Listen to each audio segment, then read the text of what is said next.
반갑습니다, 여러분. 게시탐정입니다. 제가 오늘은 여러분이 현재까지 가지고 계셨던 음모론 지식과 완전히 뒤집어지는 이야기를 하나 해드릴 거예요. 바로 그 유명한 로스차일드 가문에 대한 이야기입니다. 들어가기 전에 제가 먼저 다른 얘기를 좀 하자면은, 아마 여러분들도 아시겠지만은 본 게시탐정에 있어서 최대 최악의 흑역사이자 인생 살면서 당해본 제일 거대한 폐악질이 바로 방울석 및 그 똘마니에 의한 다미 선교회 잔당설입니다. 그 똘마니가 누구냐면, 전에 김관훈 회복교회 김관훈 밑에서 무슨 회복 만화라는 거 그려주면서 뭐 발바닥 핥았던 놈인데, 그 놈이 김관훈하고 손절하고 방울석 밑에 들어가서 똥구멍 핥아주면서 저를 어마어마하게 뭐 다미 잔당이 어쩌고 하면서 음해를 해댔거든. 그래서 저도 말이 참 곱게 안 나가네요.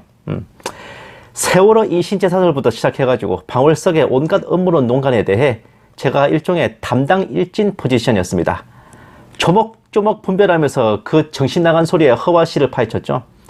근데 뭐 기분 좋은 거절이란 거 없으니까 여기에 방울석 본인도 상당히 골머리를 썩혔을 겁니다. 그런 방울석으로 하여금 본 게시탐정을 작정하고 마녀사냥하게끔 마음먹게 만든 계기가 바로 기독교 카페들이 박근혜 정부 국정원의 앞잡이 노릇을 한다는 그 방울석의 개나발에 대해 제가 분별해서 저격한 거였어요. 방울석의 해당 포스팅은 아가페 목장은 물론 우파 진영의 주요 논객으로 열심히 활동하고 있던 지저스 웨이브의 김성욱 기자를 국정원의 앞잡이 여론조작 요원으로 음해하는 내용이었습니다. 그 설에 대해서 어쨌든 본 게시탐정은 김성욱 기자와 일면식도 없고 누군지 잘 알지도 못하지만 아가페 카페직이 그 돌쇠 영감의 간곡한 부탁에 제가 몇 가지 사실조사를 한 뒤에 이제 저격을 했어요. 거기에 방울석이 뼈를 다쳤는지 결국 본 게시탐정을 밑도 끝도 없는 다미 선교의 잔당으로 마녀 사냥하는 지경에 이르렀던 겁니다. 본 게시탐정의 인생에 있어 크고도 큰 시련을 안겨준 게 그 김성욱 기자에게 씌워진 누명을 풀고 온거하다 생긴 일이었는데, 그 사람을 제 손으로 검증해야 되는 것도 이 참 마음 불편한 일입니다. 지저스 웨이브 김성욱 대표가 근본 우크라이나 전쟁에서 말도 안 되는 논리를 펴면서 우크라이나를 옹호하는 것에 저 양반도 분별력이 다 했구나 라는 생각이 들었지만은, 그보다 더 본 게시탐정을 빵 터지게 한 것은 이번 프랑스 대선에서 승리해서 재선한 마크롱을 적그리스도라고 주장하는 근거였어요. 그 방송이 2부작이었기 때문에 본 게시탐정도 두 편에 걸쳐 추리를 할 텐데, 김성욱 대표의 첫 번째 방송은 주제는 마크롱인데 사실 마크롱보다는 다른 것을 더 중점적으로 소개하더라고요. 바로 그 유명한 유대 자본 로스차일드 가문입니다. 보세요. 왜냐면 제목부터 대놓고 마크롱을 적그리스도라고 지목하고 있죠. 언젠간 등장할 적그리스도. 그런데 그가 적그리스도인 근거로 그의 마크롱의 로스차일드 가문 은행 근무 경력을 들고 있습니다. 로스차일드. 다음, 이 김성욱 대표가요, 저 방송하면서 이것은 음모론이고 뭐고가 아니라 역사적 사실입니다를 몇 번이고 강조하면서 로스차일드 가문에 대해서 설명하는데, 문제는 그러면서 드는 근거 문헌이 재미 중국인 금융 전문가 송흥빙의 화폐전쟁이라는 걸 보고 제가 여기서부터 뒷목 잡았습니다. 그 화폐전쟁 책이요, 전혀 검증 안 된 음모론들을 사실인 것처럼 제시하면서 로스차일드를 비롯한 소수 금융재벌의 세계를 지배한다는 걸 주 스토리로 하는데, 유대 자본 음모론을 체계적으로 늘어놓은 내용입니다. 저기 적혀있는 내용 저 100% 사실 아닙니다. 다음, 그 한 예로 로스차일드 가문의 재산이 50조 달러 6경원이라는 것도 저자 송흥빙이 1850년 당시 기준으로 6조 원이던 로스차일드 재산에서 연수익을 6%로 추정해서 서기 2000년까지 150년치를 기계적으로 정산하는 겁니다. 이 사람이 송흥빙 저자가 뭘 확인하고 쓴 게 아니라고, 저게. 로스차일드 가문 재산이 50조 달러라는 게. 중간에 벌어진 1, 2차 세계대전, 세계대공황 등 이런 악재와 손익을 1도 고려하지 않은 개나발인 거라고요, 저 계산이. 미국 경제잡지 포브스지에서는 로스차일드 미국 지부의 자산만 150억 달러, 18조 원으로 추정하고, 전 세계 로스차일드 가문 재산 다 합쳐도 50조 달러는 어린 택도 없는 소리입니다. 일단 여기에서부터 신뢰도가 확 깎이고 들어가는데, 국내에 그 무슨 연구가 전문가라는 인간들도 저 송흥빙의 화폐 전쟁을 그대로 검증 없이 인용해가지고 로스차일드 가문이 세계 금융을 조종한다느니 지배한다느니 하는 경우가 비일비재를 넘어 일상다반사입니다. 비유하면 로마 제국 역사를 주제로 논문 쓰는 교수와 학생이 시오노 나나미의 로마인 이야기를 참고 문헌으로 인용해 쓰는 사항이라고. 해당 지필자의 연구 검증 능력이 제로임을 입증하는 거나 진배 없는 실수입니다. 예? 제가 왜 이런 말 하냐면요. 보세요. 중국 화폐전쟁 저자 송흥빙 강연장에서 투자자들에게 폭행당해 잘못된 정보로 400억 위안의 손실을 입은 투자자들에게 공개장소에서 폭행을 당했다. 사기꾼, 학자가 바람잡이 해가지고 선량한 백성들을 곤경에 빠뜨렸다. 잘못을 인정하는 사과문을 써준 뒤 풀려날 수 있었다. 금융 전문가랍시고 후라이 까다가 투자자들한테 400억 위안의 손실을 입히고 얻어터진 이 화폐전쟁 저자 송흥빙입니다. 아이고, 자, 계속, 로스차일드 가문이 금본위제를 주도해서 세계 금융을 통합 지배한다는 일 하셨는데, 역사적으로 보면 결국 금본위제 폐지됐잖아요. 그럼 로스차일드 가문이 무너졌습니까? 환장하겠다. 자, 다음. 로스차일드 가문이 유대인인 것으로 인해서 사람들이 이스라엘까지 덩달아 적대하고 경계하는 반유대주의가 퍼졌다고 합니다만은, 바로 송흥빙의 화폐전쟁, 이리우카바체의 그림자 정부 같은 유대 자본 음모론의 찌라시들이 그런 시각을 만드는 거예요. 그런 것들을 검증 없이 인용해 썰을 푸는 김성욱 당신 같은 사람들이 유대인과 이스라엘이 개쌍욕 처먹도록 조장하는 거란 말입니다. 에휴, 다음. 스가랴서 2장 8절 말씀, 너희를 범하는 자는 그의 눈동자를 범하는 것이라. 이렇게 말하면서 이스라엘을 공격하는 것은 블라블라. 유대인적 적그리스도적 세력의 행보로 인해 이스라엘을 저주하는 것은 잘못된 일. 반유대주의야말로 사탄이 가장 바라고 원하는 것이다. 헌디 로스차일드 가문에 대한 그 근거 없고 검증 없는 음해를 그대로 인용해 썰을 푸는 김성욱 대표도 그런 반유대주의의 공범임을 아셔야 돼요. 자, 계속 보실게요. 1차 대전에서 영국이 항복을 고려하자 로스차일드가 미국이 참전하도록 유도했다. 그대로 책을 그냥 갖다 읽으시던데. 그러면 유럽이 그러면 독일에 무너지고 점령당하는 게 옳다는 말입니까? 마치 무슨 로스차일드가 음모를 꾸민 것처럼 말씀하시는데, 이스라엘 건국을 위한 명분을 만들고자 로베를 하고 작업을 해준 게 그렇게 사악하고 악랄한 죄악입니까? 입만 띄면, 주디만 띄면 이스라엘을 위해서 기도하신다는 분이 왜 이러십니까 도대체? 계속 보실게요. 최고 부자 로스차일드 건물에 명패는 안 달려있는 이유, 비밀주의. 그거야 회사 방침이지. 참. 자본 투자 형식으로 전 세계에 진출했다. 북한, 러시아, 중동 일부 국가 외에 사실상 전 세계에 진출했다.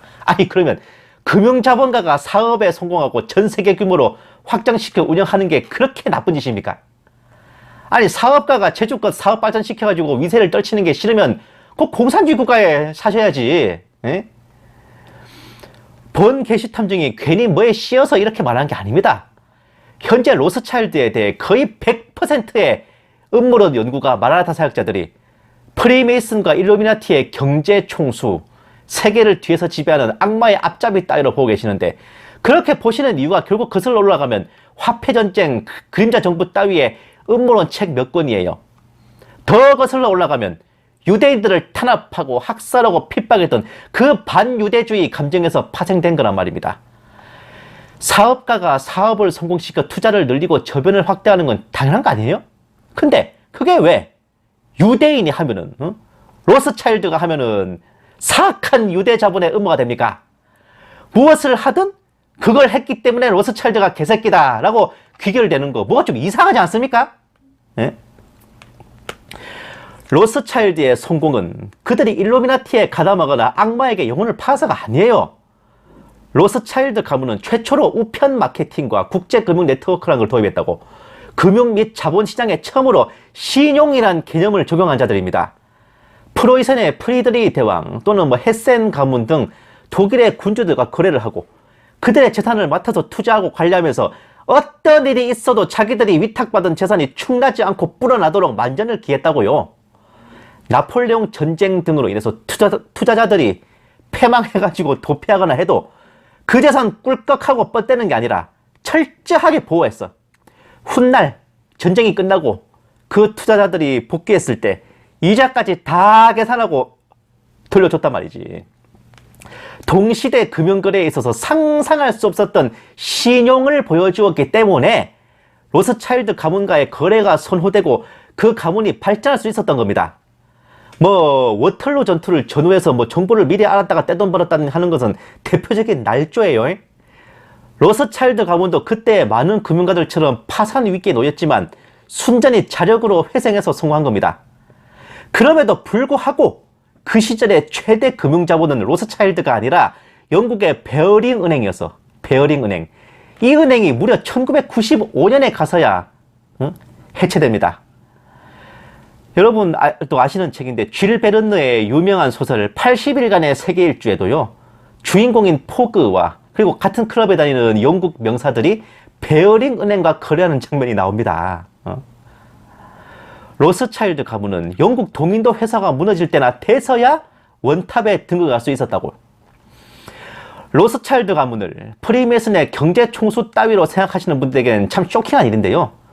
로스차일드의 역사 대부분을 차지하는 게 영국 베어링 은행과의 대결이었습니다.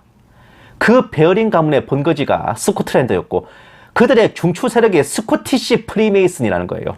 즉 프리메이슨이 뒷배를 봐주고 운용하던 기존 금융자본의 단독체제에 신용과 고객 만족으로 무장한 신흥 자본인 로스차일드가 도전했다. 그 스토리도 된단 말이에요. 백인 우월주의와 인종차별에 쩔어가지고 유대인을 개버러지 취급하던 프리메이슨의 아성에 그 유대인 자본이 도전했어. 온갖 사업 수완은 물론 때로는 싸우고 때로는 적당히 협력도 해가면서 결국 그들을 누르고 세계 원탑의 금융자본으로 성장했던 게 어째서 이제 와서는 프리메이슨의 경제 총수이자 악마에게 영혼을 판 일루미나티의 괴뢰로 매도당하냐 그 말입니다. 솔직히 세계 원탑의 금융자본이란 말도 옛말인 게 결국 금본위제가 퇴출되면서 휘청거리기 시작했어요. 평생 일궈놓은 명성과 자본을 이스라엘을 건국하는 데 탕진하다시피 했기 때문에 그 재산 온전치 못할 건 당연한 거 아닙니까? 시오니즘 운동의 든든한 후원자였습니다. 아예 이스라엘 영토 80% 이상이 로스차일드 가문이 주머니 털어가지고 헌납한 땅이었습니다.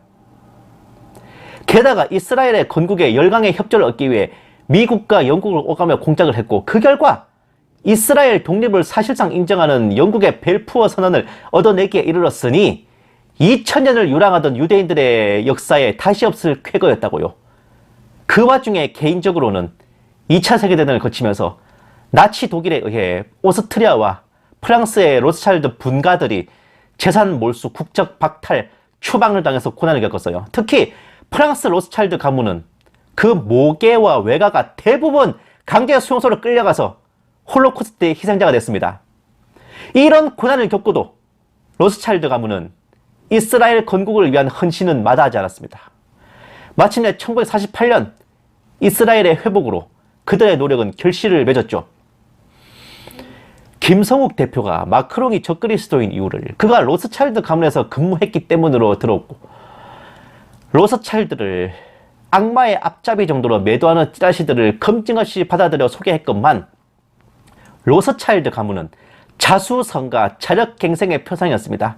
그렇게 쌓아올린 명성과 자본을 선민 이스라엘의 회복과 건국에 모조리 쏟아부었어요.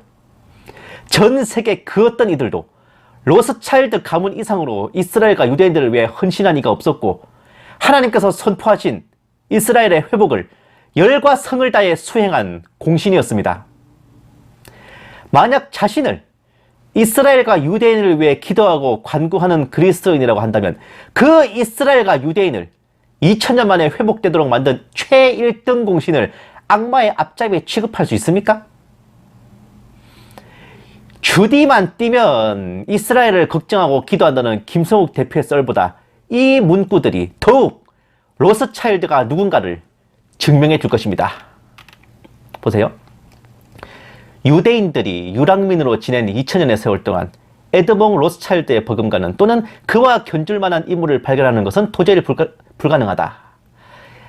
물론 이스라엘 독립운동가이자 초대 이스라엘 총리 벤 구리온의 말입니다. 그리고 이거는 좀 더 찡했어요. 지금 이스라엘 가이사랴 항구의 언덕에 에드몽 로스차일드 부부의 무덤이 있습니다. 거기 묘비명에 새겨진 말이에요. 이 땅의 아버지 에드몽 로스차일드 남작과 그의 부인, 하나님을 높이 받던 여인 아델 하이드 남작 부인이 여기에 잠들다. 이것이 어쩌면 로스차일드에 대한 진정한 설명이자 또한 그들의 정체가 아닐까요? 다음 시간에 계속 이어가겠습니다. 감사합니다. 계시탐정이었습니다.